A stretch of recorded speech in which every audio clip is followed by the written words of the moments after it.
Bienvenido a las noticias más importantes de Estados Unidos. Voy a decirlo de forma muy simple. El presidente de los Estados Unidos tiene la autoridad para hacer lo que el presidente tiene la autoridad para hacer, y es muy poderoso. El presidente de los Estados Unidos toma las decisiones, dijo Donald Trump el lunes, en una enardecida rueda de prensa. El mandatario estaba a la defensiva. Antes había proyectado en la pantalla de la sala de las conferencias un inesperado video proselitista que en tono épico resaltaba las medidas que había tomado su gobierno para combatir la situación actual. Era evidente su necesidad de responder a las críticas por su manejo de la crisis, en un contexto en el que parece haber perdido el impulso de hace unas semanas en las encuestas, mientras muchos gobernadores gozan de altísima popularidad. Para alguien que se presentó como el hombre que iba a hacer grande a Estados Unidos, empezando por consolidar su lugar como gran potencia económica mundial, el brote fue un golpe particularmente duro. Ningún plan de desarrollo puede funcionar cuando hay una enfermedad que en poco más de un mes causó cerca de 40.000 bajas en el país, a una tasa de 3.000 por día esta semana. Lo único que se puede hacer es control de daños, un papel en el que Trump no se siente cómodo. Eso le permitió a muchos gobernadores ocupar el centro de la escena en la coordinación de la respuesta en sus estados. El más visible es el demócrata Andrew Cuomo de Nueva York, que es el distrito más afectado, con más de 17.000 fallecidos, pero no es el único que ganó protagonismo desafiando públicamente al presidente. Trump está desesperado por volver a la normalidad cuanto antes, con la esperanza de que haya una reactivación económica antes del 3 de noviembre, cuando se juega la reelección. Pero muchos gobernadores, sobre todo los que, como Cuomo, no van a las urnas este año, temen que sea demasiado pronto para relajar las medidas de aislamiento. A ellos iba dirigido el mensaje sobre quién decide cuándo se abre o se cierra la economía. No pueden hacer nada sin la aprobación del presidente de los Estados Unidos, dijo, cuando los periodistas presentes le preguntaron qué pasaría si él quisiera levantar el confinamiento y los gobernadores se negaran. Respondió, desafiante: yo tengo la autoridad definitiva. Casi nadie ha apoyado las afirmaciones del presidente, dada la deliberada ambigüedad de la Constitución sobre el poder relativo de los gobiernos estatales y el nacional.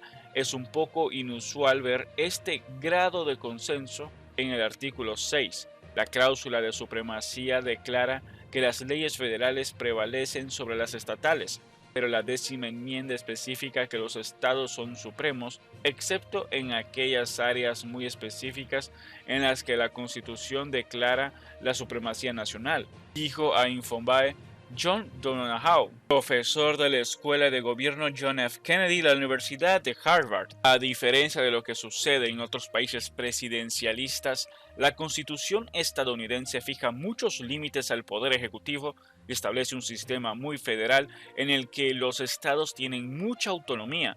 Quizás por eso Trump moderó su discurso en los últimos días y dijo que los gobernadores toman sus propias decisiones.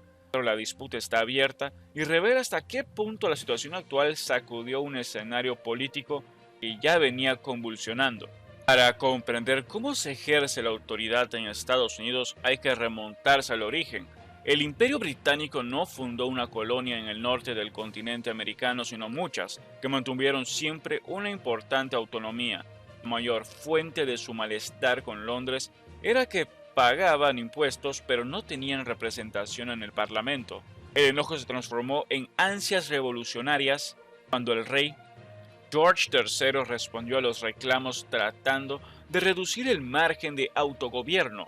La Revolución estadounidense fue el resultado de la unión de 13 colonias contra el dominio británico, que culminó con la Declaración de la Independencia el 4 de julio de 1776 y la conformación de los Estados Unidos. El país se fundó con la premisa de que los Estados miembros mantuvieran su autonomía y de que no hubiera nada parecido a un rey por encima de ellos. Entonces la Constitución consagró un sistema republicano con una cuidadosa división de poderes y federal. Según los precedentes de la Corte Suprema, el presidente no tendría el poder de ordenar a los gobernadores a que tomen medidas específicas.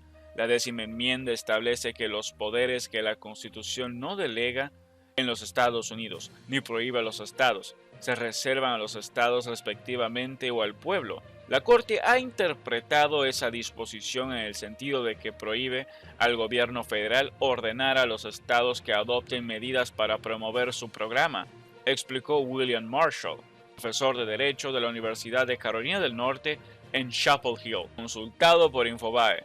Eso no significa que el presidente sea una figura protocolar, como en los sistemas parlamentarios. Nadie pone en duda sus múltiples potestades, particularmente decisivas en ámbitos como la política exterior, la defensa y el comercio, pero su alcance es más limitado para regular la vida cotidiana de las personas, donde los gobernadores tienen mayor incidencia. El gobierno nacional tiene una amplia autoridad para regular el comercio interestatal, las relaciones exteriores y, por lo tanto, las cuestiones transfronterizas. Así, por ejemplo, el presidente podría ordenar a la Fuerza Aérea que cancele los vuelos y suspender los movimientos en aguas navegables, pero no puede instituir un confinamiento nacional ni desplegar fuerzas unilateralmente para obligar a un Estado a ejecutar una política nacional, dijo a Infobae Kate Gady, profesor de ciencia política de la Universidad de Oklahoma. El mejor ejemplo del enorme margen que tienen los estados es lo que pasa con la pena de muerte. En 28 estados es legal, pero en los 22 restantes no. Algo parecido sucede con el aborto. Aunque está avalado por la Corte Suprema, varían enormemente de un distrito a otro las posibilidades de realizarse uno. El presidente puede aconsejar a los gobiernos subnacionales tomar ciertas medidas, como abrir escuelas y comercios. Puede incluso presionarlos públicamente, tratando de poner a la opinión pública en contra de los gobernadores, pero si estos se niegan, carece de mecanismos legales para forzarlos. A veces, pensamos que el gobierno nacional es fuerte y supremo, pero a menudo le cuesta trabajo conseguir que los estados, las empresas o los individuos hagan lo que quieren. Dado que los presidentes comparten un gran número de facultades con otros actores como el Congreso, los gobernadores y los jueces, sus principales poderes son informales, para persuadir más que para forzar las cosas. Por lo tanto, los gobernadores tienen mucha capacidad para gobernar sus estados y el gobierno federal tiene un número limitado de herramientas para alterar lo que hacen, sostuvo el politólogo John Nugget, director de Investigación y Planificación Institucional del Connecticut College, en diálogo con Infobae, en lo que pareció un evidente reconocimiento de que no le convenía insistir con la idea de que como presidente tiene la autoridad total. Trump cambió de discurso este jueves. Los gobernadores tendrán el poder de modelar un enfoque que se ajuste a las diversas circunstancias de sus propios estados, dijo. Aunque inmediatamente después aclaró, si necesitan permanecer cerrados, les permitiremos hacerlo. Un anticipo de que el gesto de distensión no iba a durar mucho. De hecho, el viernes reanudó su pelea con Cuomo, luego de que el gobernador explicara en su conferencia de prensa diaria que aún era pronto para volver a poner en funcionamiento a la economía, entre otras razones porque no tenían test suficientes. Al escucharlo, Trump le respondió en el momento desde su cuenta de Twitter: debería pasar más tiempo haciendo y menos quejándose. Sale a tu trabajo.